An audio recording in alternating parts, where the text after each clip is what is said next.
Good evening, all of my people out here. I hope everybody is doing spectacular.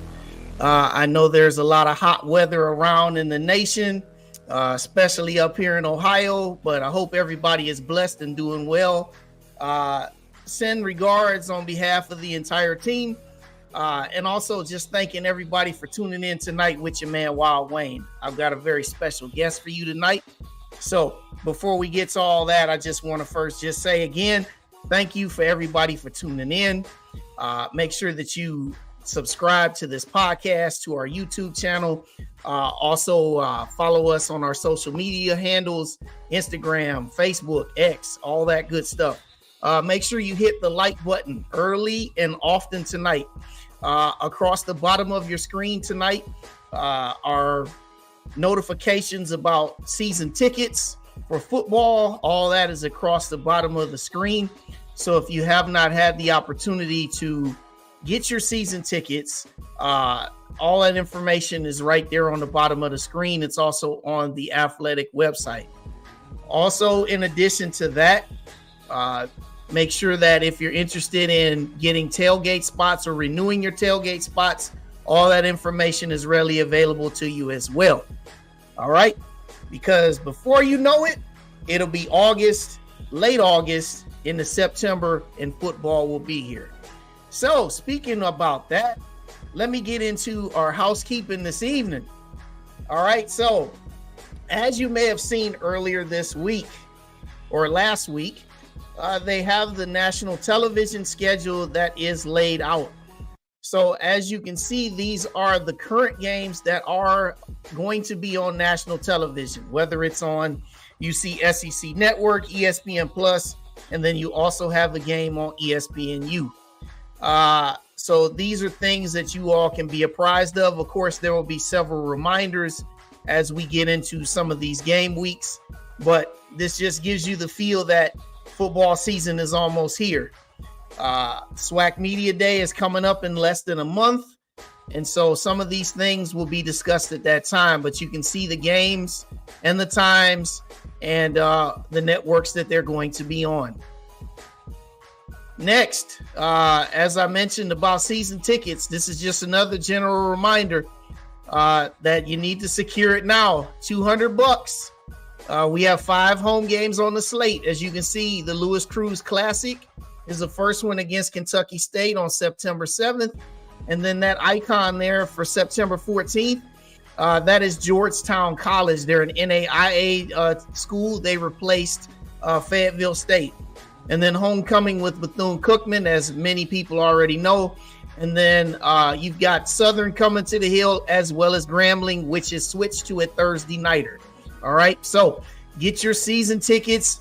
Get it now for those 5 home games. All right. Also, for our men's basketball, just a notification that they're going to be attending a summer outreach for a 10-day period down in the Dominican Republic.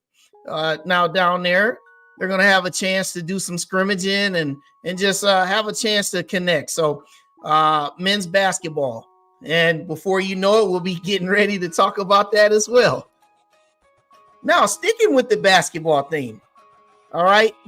Big shout out tonight to, as many of you probably have seen, former men's basketball coach Van Pettaway. He is receiving the Billy Neighbors Lifetime Achievement Award. Now, those that know Coach Pettaway, he's still in town. If you've got his number, hit him up. Also, he's also frequent in the campus. So, but big shout out to Coach for a job well done. And this is just lifetime achievement for everything that he's done and that he continues to do, because he also commentates our basketball games. So congrats, Coach. Also, something that's very near and dear to my heart. I had the pleasure of competing on the men's cross country team all 4 years that I was a student at A&M. And everybody knows that the team had went away for a while. Well, now it's being reinstated. So coming up this fall, men's cross country makes its return. So cross country, what it does is it gives us another opportunity to give some more athletes opportunities to participate. We already have had our women's cross country team. Now our men will compete. And for those that are not particularly familiar with the sport of cross country, it's really usually a 2-hour event on a Saturday or on a Friday, where you have a women's race that's 4,000 meters, and you have a men's race that's 8,000 meters. So now the women, they'll now be joined on these trips with the men. And also something that just was released today about the Board of Trustees, and this is just a little bit of the initial rendering, about a $58 million state-of-the-art student center.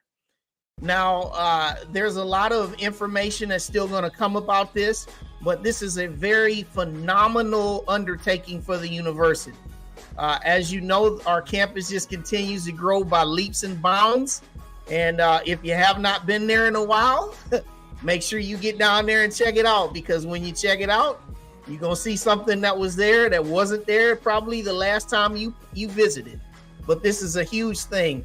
And also I want to add to this, that was in the same bulletin, is that there will be no increase of student tuition. So doing big things. Shout out to our administration, led by Dr. Daniel Wims, our illustrious president.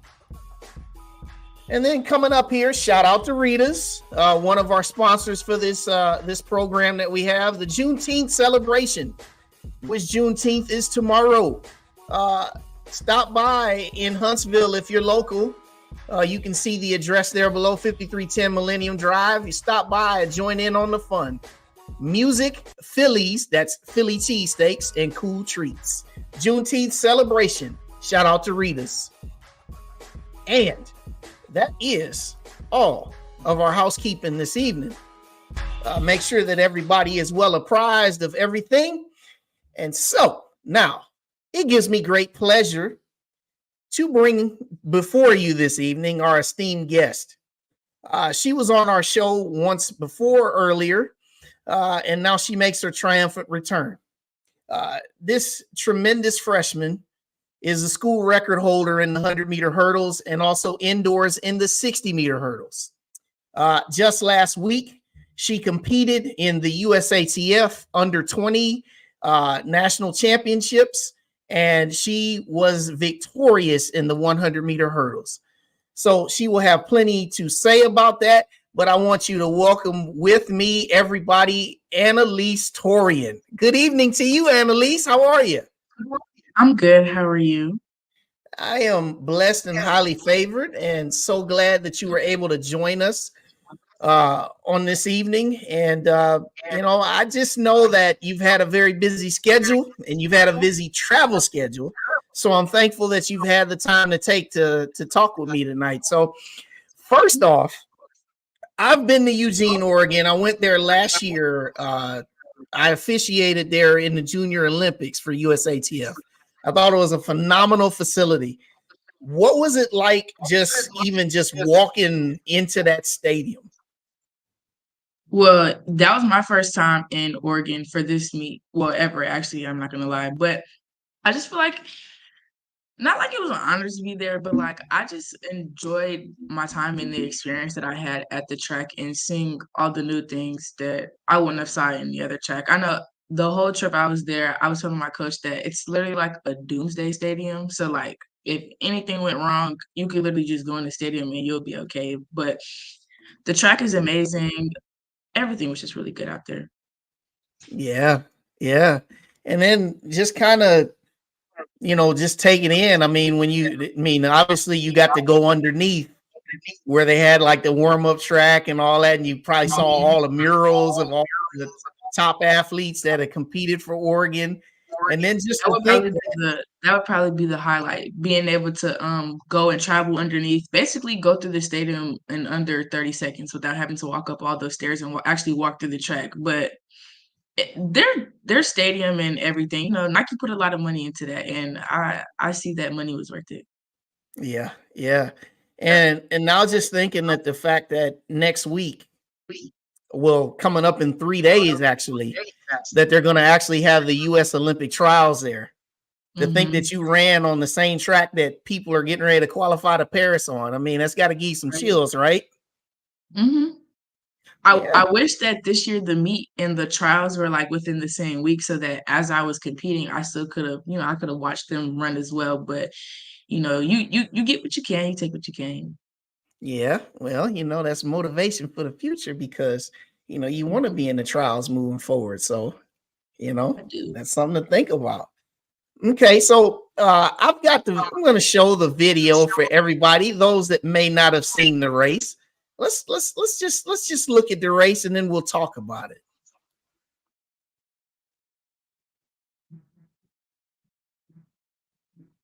Will be the alternate. Ooh, a little vibration in 4 for Waldron, but she's off to a good start. Green in 7. And here comes Torian again. Torian from A&M, and she will take it. And Waldron will be second. 13-12 for Ana-Liese Torian. Waldron 13-32, and Maringer again right there. She'll be the alternate at 13. Yeah. 13-12. So let's talk about the race. All right. Mm-hmm. So just walk us through it. Talk us through it. I could talk you through. So we can start with my preliminary race. Mm-hmm. So I warmed up pretty good. Me and my coach back there just doing a really good job warming up, trying to stay warm. And even when I went into the check-in tent, because I used to stay at the check-in tent for a good minute, you have to report like 20 minutes before your race, and then you just sitting there playing the waiting game, honestly. So usually around that time, nerves kind of pick up. But I was trying to motivate myself and give myself positive self-talk because, your mind is your greatest enemy. So I wouldn't want that to be the reason why I didn't do good. So prelim race went well. I ran a 13:34. That was good. Good to get me into finals. That was good. So after that, I took a little break, got a couple things checked out, and then warmed up pretty good again. Same thing going into the finals race, just sitting there playing the waiting game. And going into that finals race, I can't lie to you, my nerves was just a little bit up because hurdles is a race where like anything could happen. It's just like the margin for error is just so wide. Like one misstep or anything, you could fall. Like, I mean, I've been in plenty of races where people either fall, don't finish the race.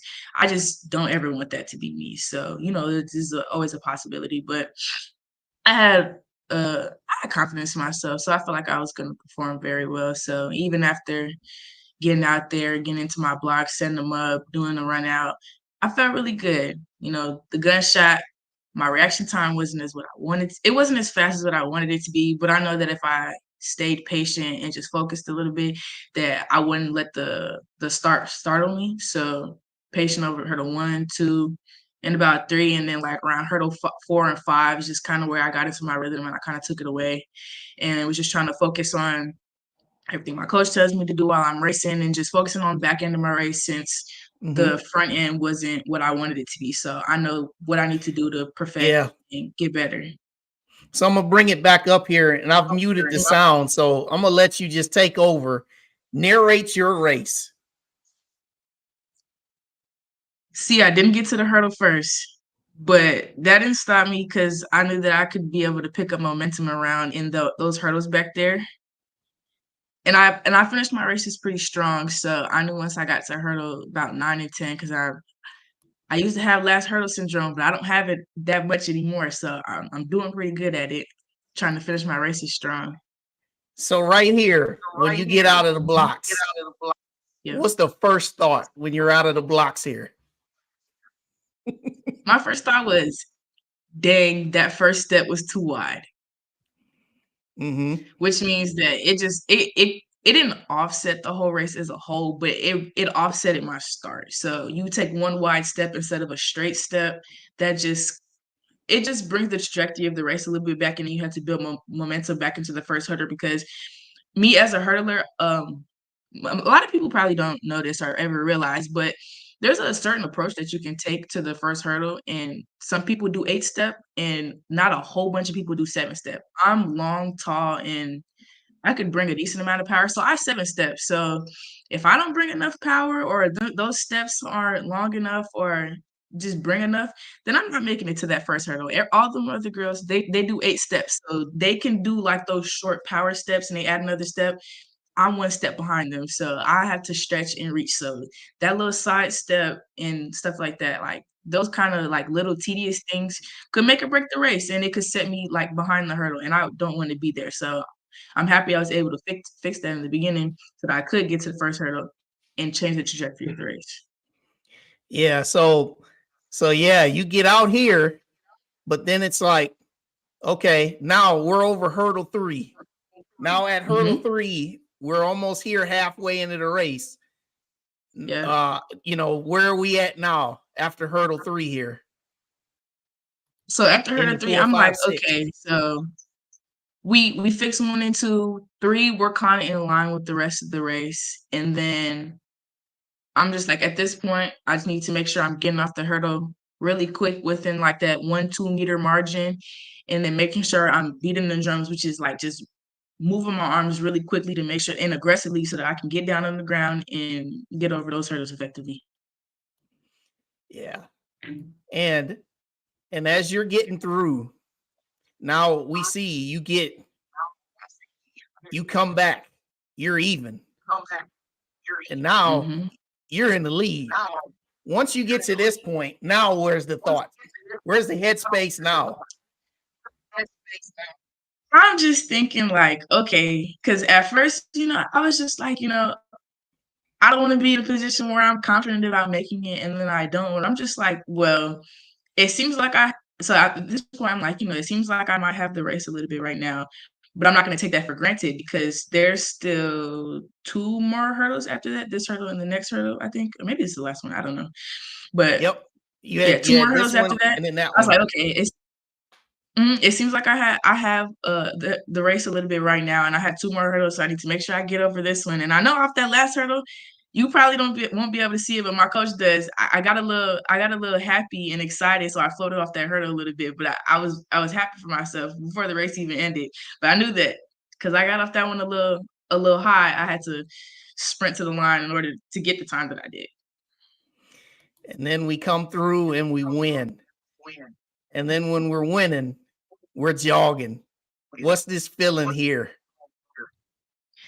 I was waiting for him to the announcer to say the time, because I didn't like, the race felt good, but it wasn't one of those where it's just like I knew that was a good time. I knew I ran good. The only reason why I say that is because my start was just a little rocky. So I was just like, okay, well, I hope this was a good time to put me in place for when we go to Peru. But it was better than what I thought it was. So that's what that big clap was. It was just like, I'm really proud of myself. I did what I needed to do in order to get there, get that time, and finish that race. I was really proud of myself in that moment. Yeah. And obviously I officiate this sport. I see this race all the time, and I watch it all the time. And it's interesting just hearing you talk about the difference between 7 steps and 8 steps. Now, for those out here, many people might be watching this. Either they're watching it live or they're going to go back and watch this. That may know something about hurling, but many don't. So just kind of talk a little bit about just your training, and talk about just all of the nuances that come with hurdling and the whole approach to it, the mental, the physical, the technique. Talk about it according to Ana-Liese. Hurdles it's a big mental game, and that's probably what I end up talking about, because it's a mental, I feel like the mental goes in with all the physical, emotional, the technical, like all of that. I just feel like if you're not here within yourself right here, then none of that is all gonna work out. If we go into the 7-step, I've been 7-stepping since my junior year of high school. So my high school coach helped me out with that. And I can say that since I've gotten to college, that has gotten so much better. And only because with the training and the lifting and everything, I've gotten stronger. I am able to bring more power into the first hurdle. So that just helps all around. I also have an amazing coach, Coach Murphy. Love him. Always puts together all the best training. He's introduced me to a lot of new things that I feel like definitely take play into my performances over the years and how over the year, and how I've been able to get better and do different things at these meets at the level that is presented to me. So, like I had practice earlier on today, because we had to move our practice time now because as you said, it's pretty hot because I had It's practice. hot. It was like maybe 92 degrees at like 12 o'clock and the track was too hot, so I couldn't do my block stars properly. So we had to get a tent and put it over my blocks in the little area that I was at because it was just a little too hot outside. So we moved my practice time to about like 8 o'clock, which is it's a good little temperature that settles in there. It's like between like 78 and maybe like 85 degrees. It's good. And that also is an adjustment because I'm from Chicago, so it doesn't get as hot up there as it does down here, and it's just like super humid. So even coming down here initially, it was a bit of a adjustment with the heat and just the environment. Like the air is even different down here. I can't lie to you. Yeah, I know all about it. Coming for cross Mhm. country in August, we're practicing at 3 o'clock in the afternoon, so I understand how hot that Mhm. track can be. So 3 o'clock in the afternoon, running miles on end. I really pray for all of my distance folks and my cross country people because they really do the thing. They have the endurance for it. I do not, but they be eating. I'm not gonna lie to you. They be doing it. yeah, I understand. So all right, so we talk about going to Peru. All right, Lima, Peru for the Mhm. U20 World Championships. All right. So now that you're in there now, obviously your phone probably blew up massively after this win. And It's so been a little bit what more is active than usual. you said what? It's been a little bit more active than usual, I can say. So now that you're headed to Peru, all right, what are the goals when you're there? What do you expect? I don't know what to expect. I don't know who's going to be there. I don't know who competed at the U20 meet for whatever other countries are out there, but I'm going to experience and enjoy myself. And hopefully I can come out in one of those top spots. But this is my first time. It's not my first time going out the country, but it'll probably be my first time going this far. I've never been to Peru. I had to make sure I had my passport around here just for that, even to declare and stuff. And even having to declare for the next meet, I still have to have my passport for that as well. So just I feel like the past couple months, weeks or whatever, I just been traveling, and I've been seeing so many new places. So not only on top of being able to go out there and compete, I get to go see a new place. So I'm interested to see what Lima, Peru is looking like and what all they got and what the food tastes like and do a little shopping maybe. I don't know. So not only am I excited to be there for the track, I'm just excited to see a new place as well and just gain some new experiences and check some places off of my list. That's pretty dope. That's real dope. And so I know when we last talked to you, we talked to you before we even started outdoor season. And I Mhm. remember when we talked about certain goals, certain things that you had talked about. You had talked about that you wanted to break 13 seconds, which you did. I did. You did that at the Music City Challenge, which was pretty dope there in Vanderbilt. Um, and then also you qualified for the East Regionals, and you Mhm. were the SWAT champion. So put this whole season now in perspective. You come from Chicago and you show up in Alabama as a freshman. Now take it from you go indoors, you don't make the finals in the indoor SWAC, Mhm. and then you come outdoors, you not only win SWAC, you reset the school record again in the 100-meter hurdles, and you now are a U20 champ. If you could put all this experience into just into your greatest perspective, I mean, what would you say? I have exceeded my expectations for myself for like my whole freshman year. Like I had goals coming into it, but I just feel like I've been topping them and topping them and topping them as I keep going like as the seasons keep going by. Like I don't know if U20 has been the goal since the season has started, but I don't Mhm. know if I saw myself, not like I saw myself here, because I want to be able to go to Peru, because at some point they said that they weren't actually sending a U20 team, but then they changed it and so we're going. So I Right. was a little discouraged at that because I know they said they weren't sending a team. So I'm like, dang, I'm doing all this training. This will be my last year. Won't be able to go and compete and go do this or whatever. But then they said that they were ended up sending the team. So I was like, okay, cool.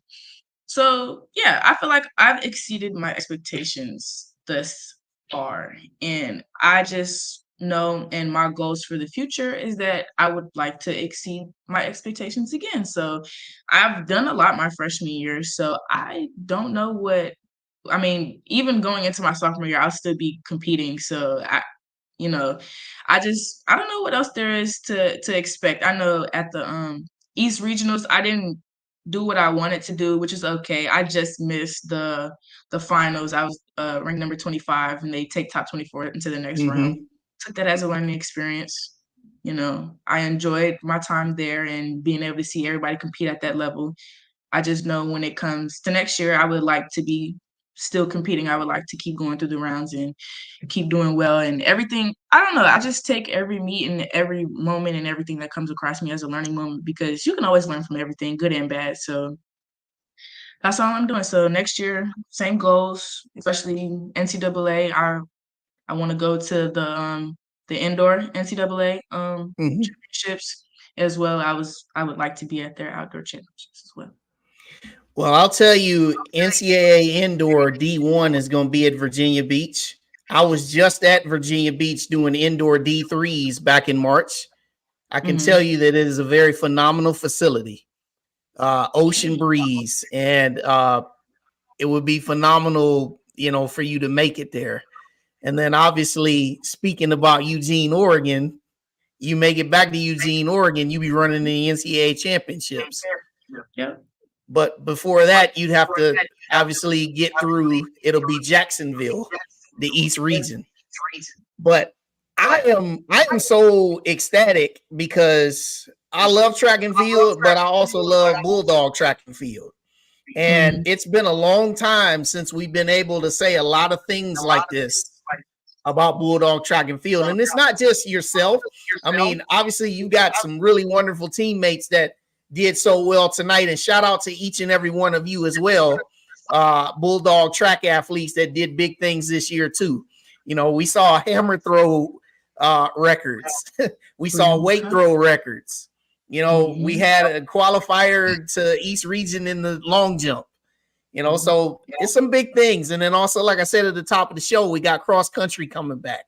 So it's some big things happening. And shout out to you, Coach Murphy. So Ana-Liese, there's a couple questions and there's some comments from the group. First question is, Ana-Liese, what's your favorite Olympics memory watching it on TV? The last Olympics was in 2021. Yes, it was. I don't know if I have a favorite moment. And I only say that because I don't think I remember it. Okay. All I'm right. gonna go with. Well, maybe I give you an assistance. For me, my favorite, Okay. and I think that this is still, first off, I'm gonna kind of date myself a little bit. My favorite race of all time prior to last year's Olympics was when Michael Johnson set the world record in the 200 at the 96 Olympics wearing those gold shoes. That was my favorite race of all time before this one that took place at 2021. That 400-meter hurdle men's final with Karsten Warholm of Norway and Rai Benjamin of the United States. When Karsten Warholm set the current world record,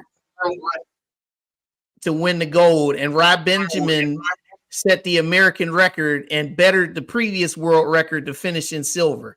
That's my favorite race, track race of all time now.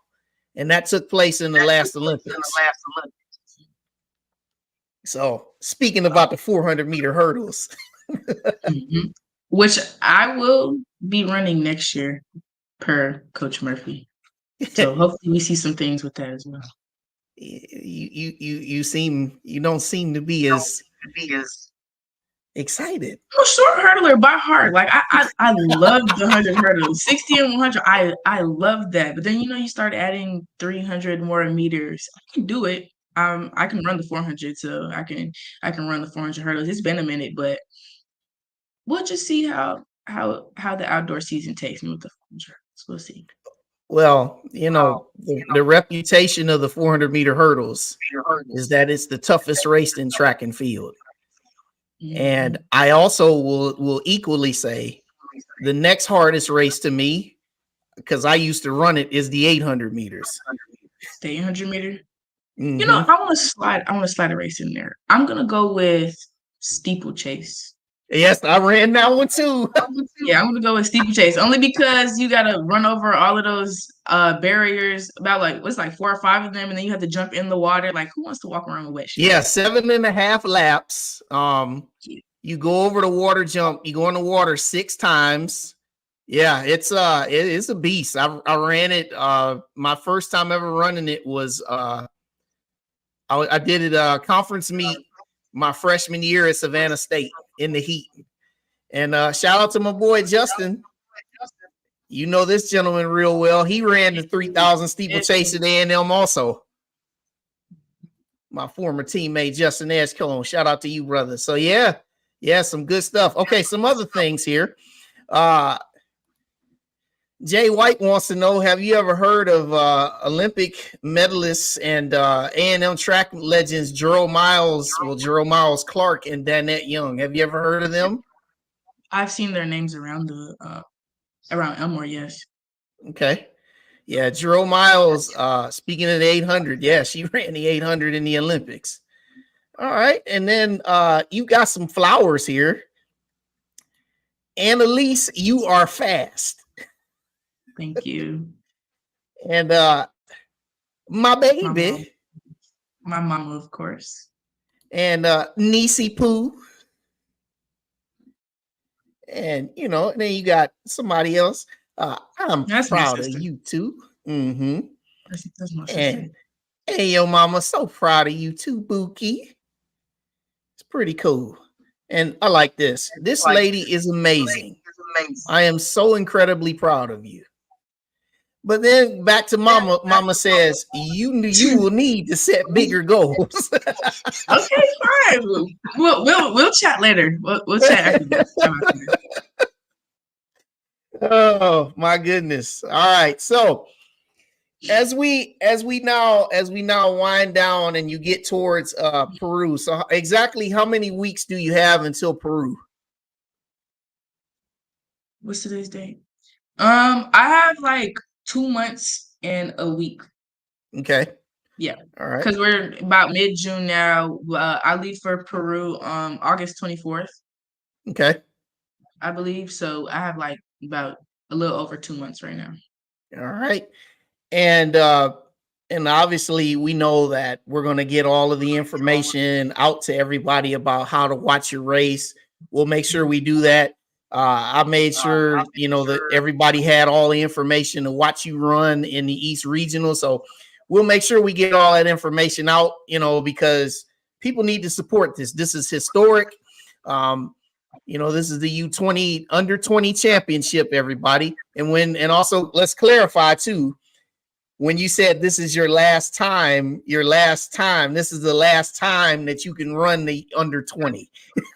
Yeah, that's just the under 20. Correct. The under 20. Let's make sure everybody is clear on that. All right. So here's another question. Shout out to my boy CJ. Ana-Liese, what is your daily diet? In the morning, I wake up and I eat something with peanut butter in it because I know that either I have like some peanut butter crackers or I have an Uncrustable, a grape jelly Uncrustable. I know there's some strawberry lovers out there. I'm not one of those, but I'll make sure I eat one of those before my practice so that I'll have something on my stomach. And peanut butter usually sticks, so I'll have that to last me over. I usually make a bottle of BCAs, which is just like some muscle restoration stuff, and it just helps. So I sip it throughout practice. I'm usually outside for maybe like an hour and a half, maybe 2 hours, and then I go to weights every other day. After that, I'll go to the calf since the calf is open.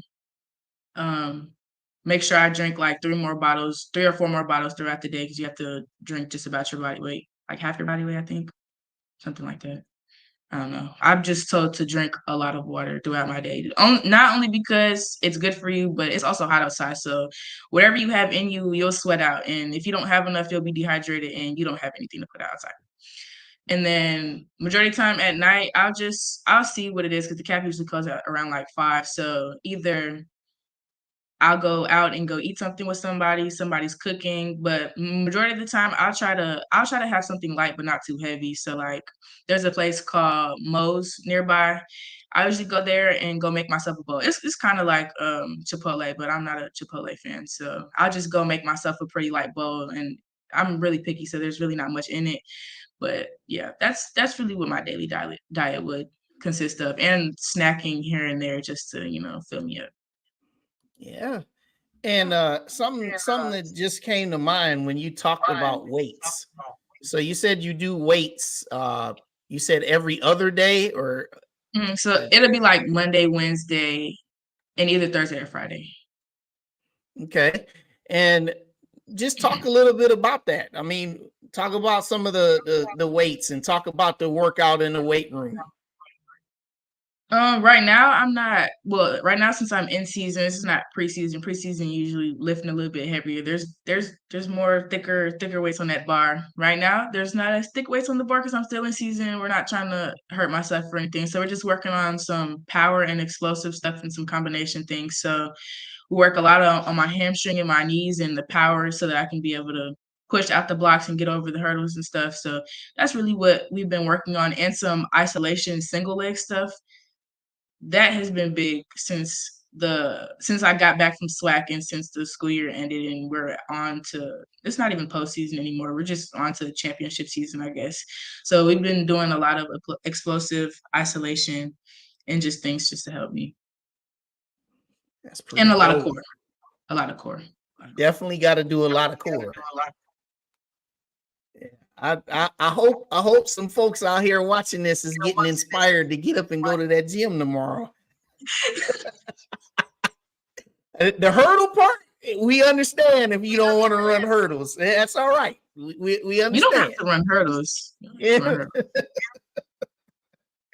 But yeah, this has been really, really cool. And everybody who is watching, this is Ana-Liese Torian. Yeah, we can't even call you a freshman no more. You're out of freshman stage. So you're on the fast track to getting ready to start here to be a sophomore. So what are you majoring in, and what are some of the thoughts that you have beyond track?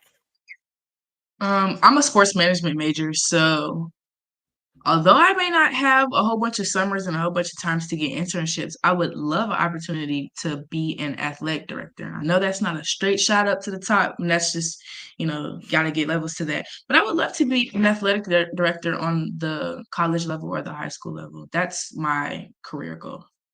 Oh, that's awesome. I really applaud that. Shout out to Dr. Bryant. Yeah, AD Bryant, shout out to him. He's doing big things for the athletic program right now. So I'm really excited to see what else we'll be expanding to in the next years. You and me both. Here's another question. Shout out to you, G-Mac. What do you do to relax? Lay in my bed and take a nap whenever I can. Or I sit and I just listen to some music. because sometimes that's all you can do. Yeah. Now, what are some of your go-tos though with music? Lately I haven't. Well, it's been a minute since I listened to like some rap music, but I've been kind of going a little chill lately. Like, if we're like trying to relax, like we're just gonna go with the music that's kind of soothing. So it just go on like one little smooth tone. I don't need nobody yelling at me in my ear and screaming about me about God knows whatever they be talking about. But I've been more into like R&B and soul lately, and some older music. Hmm. Now, when you trying to get ready for your racing though, like what's the go-to, when you trying to get hype and get ready? The last time I was looking for some music to get ready, I was listening to Young Thug, honestly. Free him. But I was listening to some Young Thug. It was just really getting me in the mood. It was like it wasn't like he was yelling at me, but you hear the rap, the smooth tone he got going on. And it really put me in my mindset and just had me relax. I was just really chill in that moment. Yeah, and something that I used to do. I don't know if well, you have such a quick race. I was a distance runner, but what I used to do was I used to listen to something that would stick in my head throughout my race. So like when I was in high school, being from Cleveland, of course, I love Bone Thugs and Harmony. My favorite song that I used to listen before a cross country race was No Surrender by Bone Thugs and Harmony. It was on their first album. So I used to listen to that. And then when I was in college, I used to listen to if it was like the 1500, I would listen to DMX. And then also, if it was a longer race, like I was running the 5,000, dating myself again, Cash Money was like the thing. So like I would listen to like some Lil Wayne or Juvenile or something that would stick in my head during the race that would keep me hyped. So does that kind of carry over even though you have such a short race, or is it just like that gun goes off, it's just that zone? It's the gun goes off and it's tunnel vision because the race goes by so quick. Sometimes I get off the track and I'm just like, when did I get to the finish line? That Yeah. sometimes that's where my mind goes. It's just like, when did I even get here? It's like the dot, and then less than 15 seconds later, I'm already way across the track. So it's just like, what's going on? So I don't bank on a video because majority of the time I do remember my races, kind of sometimes. Sometimes I remember them, but I bank on the videos so that I can see corrections or just to visualize how the race went through that video. Because sometimes my eyes be seeing things that the camera don't. So Yeah, absolutely. Next question here. What's your go-to cheat meal? I wouldn't say a cheat meal, but I snack a lot. And I'm not gonna say it's always the healthiest, but throughout my day, if I can find me a little snack or whatever, I'm gonna do it. I've been trying to shy away from candy and chocolate, but if it's in front of me, I'm probably gonna eat it. Okay. And then next here, I love the questions, everybody. Keep them coming. Ana-Liese, when did you say, hey, I'm fast? I used to play soccer when I was little. So I was a defensive player. So always running to go and get the balls, the little straight balls and kicking or whatever. I was like, I might have a little speed on me. And I was in elementary school going into middle school. We had like this little field day. They said I was pretty good out there. I went on my friend's track team, my friend's dad's track team. And that was really the end of it. My coach there introduced me to hurdles when I was 6th grade going into 7th grade. And now I'm here. That's what's up. Yeah, there's always that breakthrough moment that said, I got it. Yeah, this is I like this. He said, I had to put this up. He said, I remember No Surrender by Bone Thugs and Harmony, discovered by Eazy-E. Hey man, stop showing. I'm showing my age too. I'm gonna be 46 next month. Anyway, this has been great. This has been some good stuff. So everybody, like I said, we will be posting the link to we'll find the information about you running in Peru. Also, we know Coach Murphy will definitely make sure that that's out there for everybody to see as well. And also to everybody, I know that track and cross country, we know that they're considered to be non-revenue sports. But shouting out to my fellow cast member, Dave Thomas. He lives in Charlotte. He actually attended when you guys ran in Charlotte. So there are meets where they travel around. And if you are able to attend some of these meets, everybody, this is a good time. Track and field's a real good sport, as you know. But you find a lot of fun in it when you sit and you watch it for a little while. So Ana-Liese, this has been great. I thank you for your time. This has been a great interview, and I wish you nothing but the best as you proceed forward with your training, headed into Peru, and also as you get yourself ready to embark on another season at Alabama A&M University. So one thing that we definitely are going to do is we're going to catch up with you again, because we got to hear the Peru story. I mean, obviously we know you're going to do some video blogging and all that. If you didn't consider it, now I'm telling you that you should. No, I was considering it. I kind of want to vlog my experience because, like I said, it's an experience, and I feel like I'm probably gonna enjoy myself. So maybe if I vlog it, maybe everybody is gonna like it too. Absolutely. So we definitely want to hear the story. So we're gonna be back full go as we get into the month of August. So this is something that I definitely want to hear a lot about, and I know the audience does too. So, Ana-Liese, thank you so very much for joining me tonight, and God bless and good luck. Thank you for having me, and I want to tell you that I appreciate all the support and broadcasting of everything that you do, not even just for me, but just for the track program. I really appreciate that so much. Hey, anytime. It's our pleasure. So we'll see you soon, all right? All right. All right. See ya. All right, off she goes. It's Ana-Liese Torian, everybody. I hope everybody enjoyed that as much as I did. That was a great time. And finally tonight, what I want to kind of do, I want to take the next few minutes, and we know football's coming, and I just kind of wanted to just pull up a couple of things as part of discussion. So first off, we've got some things, and those of you that are still with me, feel free to come and step in and give some of your thoughts with Wild Wayne as we talk a little bit about SWAC football. I'm not going to completely do any predictions because I have a prediction show that I do every August. But what I'm going to do is I'm just going to kind of touch on a few of the things to look for as we get into a little bit of the not so much but a little bit early ahead of the season. Because, fall camp is getting ready to start, and we got SWAC Media Day coming up next month in Birmingham. So right here, these are the new head coaches in the league.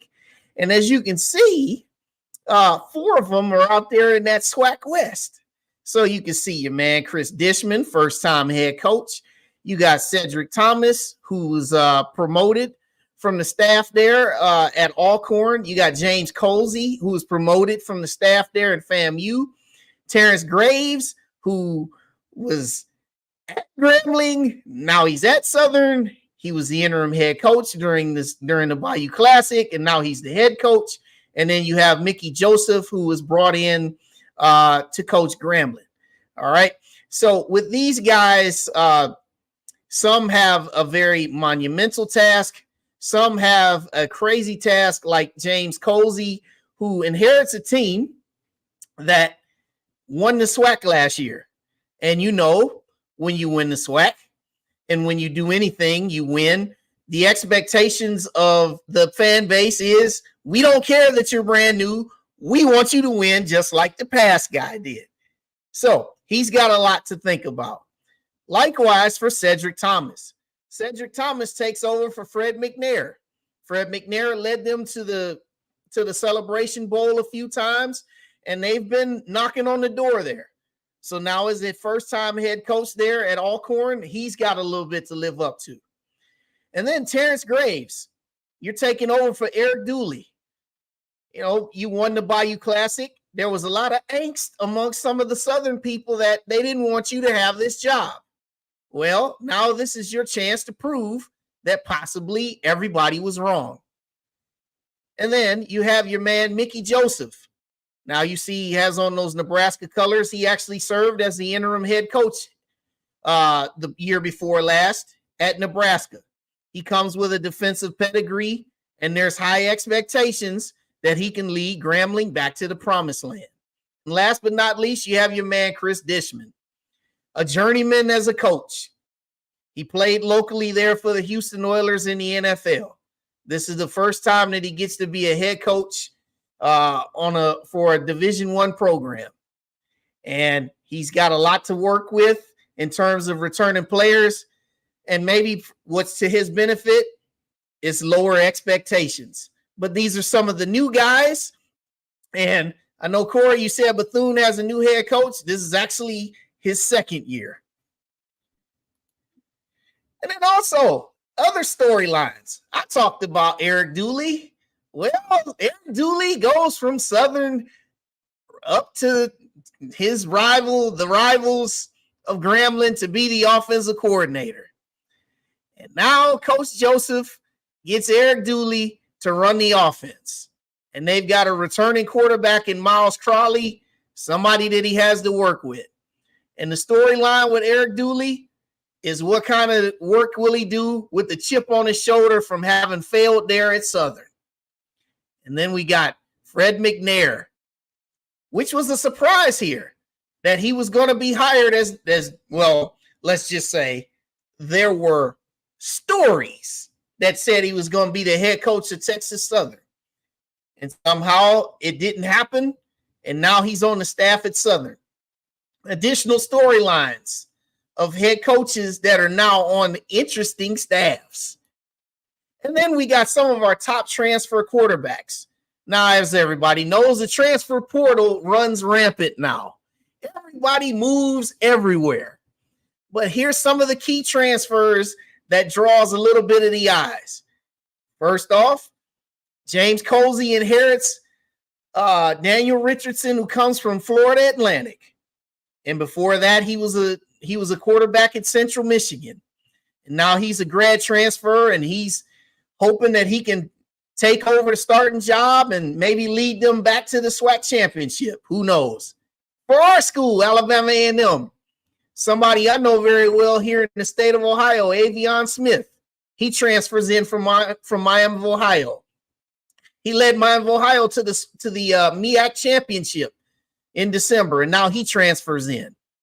First off, he's got to win the starting job. We'll see. Reuben Lee, he transfers into Mississippi Valley from Norfolk State.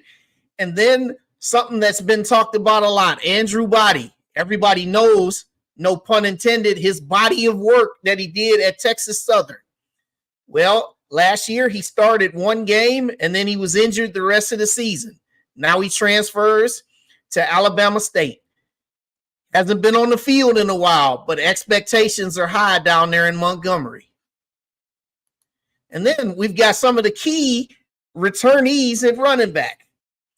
Someone who was injured a little bit last year, but when he was on the field, Irv Mulligan from Jackson State. And word is that he might be the best running back in the SWAC. But hopefully the guy on the bottom, Donovan Eaglin from our school, will have something to say about that. And then we've got some of the top returnees in the secondary. My man Amari Pate from Alabama A&M and Kendall Bowler from FAMU. Top guys that are returning in the secondary. And then quarterback. They've got some real good ones around the league. I talked about Miles Crawley earlier. Miles Crawley did some great things last year with Grambling, and he's going to be expected to take another step. Jace Wilson, he took over when Andrew Body got hurt, and he did a very admirable job. Well, now in his first year as a full-time starter, let's see what he can do for an encore. Noah Biden looks to take over at Southern. The Harold Blood era came, now it went. And now Noah has his chance to be the full-time starter. And Jacobian Morgan, a guy at Jackson State who took over late in the season. He's a big kid, big physical runner with a rock arm. But we'll see what he can do now in the Jackson State offense. But my sneaky team, speaking of what you said, Corey, Coach Woody down there with Bethune-Cookman. This is the sneaky team of the league. Now, one thing that they did to us last year, you may recall, they ran for 412 yards on Alabama A&M. And one thing they did, they made a lot of headway in the portal. They brought in a lot of guys. And this is a sneaky team. Last year, they nearly had Jackson State on the road. They nearly had Alabama State also. So, if you got Bethune-Cookman on your schedule, which we do for homecoming, you better take notice because this is the team that I see as being a sneaky team. I'm not saying that they're going to win the SWAC East or anything like that, but I'm saying is that's a team that can really cause a lot of trouble. So, and I like this, what you said, could be the best batch of SWAC QBs in the year. And also Big Boy and Rick Ross' sons, they do play for Bethune-Cookman. And so we know that as we head towards football season and we head towards media day, one of the things that you're going to see all of the predictions. You're going to see the SWAC first team on offense. You're going to see them on defense. You're also going to see, the predicted finish by division. And once they do all that, then it's going to set off a wave of people that are going to get upset because they think their team is better. You're going to see some overreactions. And also you're going to start seeing people begin to put together what they think is going to be the season. What I always say to everybody is never overreact to certain moves that get done in the offseason. I know there's been some moves that people have made in terms of transfers. Some of the guys that I talked about earlier in the presentation about quarterbacks that have transferred in. One thing we still got to see, though, you may have done some things at your previous stop, but now you have to step on the field and you got to go through camp. You got to see how you master the offense, got to see how you run the team. Also, you got to see how a lot of that incoming talent at other positions, you got to see how they have chemistry together. What can you expect?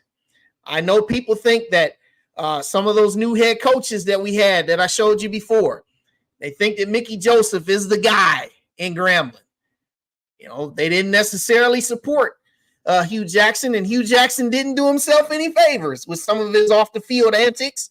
And one of the things I thought led to, his demise is when they took the G's off the helmet. But we will see. We'll see. All right. Ladies and gentlemen, before I get out of here tonight, I want to show you what we have for next week.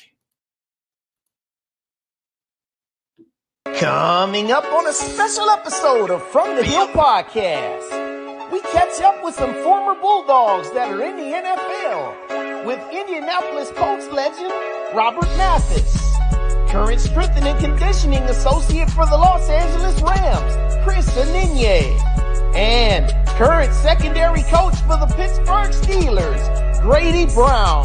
Won't you join us live Tuesday, June 25th, 8 p.m. Eastern, 7 p.m. Central.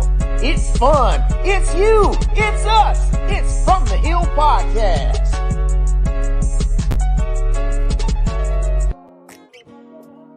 That's right. Next week, we go one-on-one, with these three gentlemen, Mr. Ana-Liese and Bulldog legends, Robert Mathis, man, 5th round pick, and then Grady Brown. So want to make sure everybody joins us for that. And also, if you hadn't hit that like button, make sure you do it. If you haven't subscribed, Do all those good things. All right. Tomorrow, Juneteenth. If you're off like I am and you have the ability to do something Juneteenth related, do that. Also, I hope everybody continues to enjoy the summer, spending some good time with your friends, your family. Also, if you have a chance, get you some much needed rest out there because we got a lot of things coming. So shout out again to Ana-Liese Torian for joining me tonight. Also, shout out to my From the Hill podcast team, everybody that's out here. And also thank you to everybody in the audience for joining me tonight for this special episode. And I hope that you come back next week because we're going to do it real big. So I am your man, Wild Wayne Cartwright. And I just want to say to you, God bless. Thank you for watching as always. And good night.